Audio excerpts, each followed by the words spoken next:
policy for privatisation of public sector banks. So feels the Finance Minister Arun Jaitley. Speaking at the sidelines of the Economist India summit today, Jaitley said that though the government was looking at consolidation, some of the PSU banks, public or political opinion is still to converge to a point where one can start thinking in terms of any form of privatisation in the sector. Jaitley was, however, more forthright when it came to the rollout of the GST bill. He said that the government was very serious on meeting the GST deadline of 1st of April 2017. He also conceded that the government would have to do a balancing act between ensuring that states do not suffer losses due to implementation of the GST and making sure that there is no unreasonable burden on the taxpayer. It's a balancing act, he says. Take a look. We've kept a very stiff target.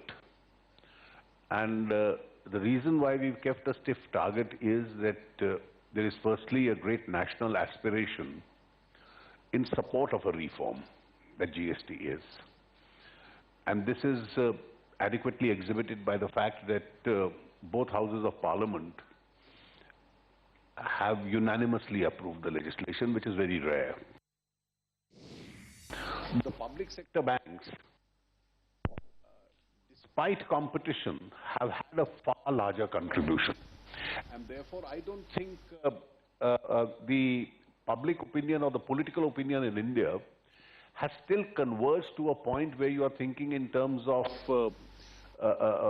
any form of privatization in that sector. So some selective reforms do take place. The rate should be so revenue neutral that it should be adequate enough to maintain the current levels of governmental revenues, both at the center and the state, keeping in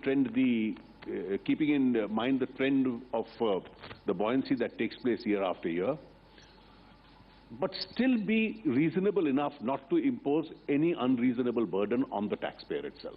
So it's a balancing act. As we move forward, and if inflation comes under greater control and the rates stabilize, in fact come down a little, it will certainly help the housing market in India. All right, here's the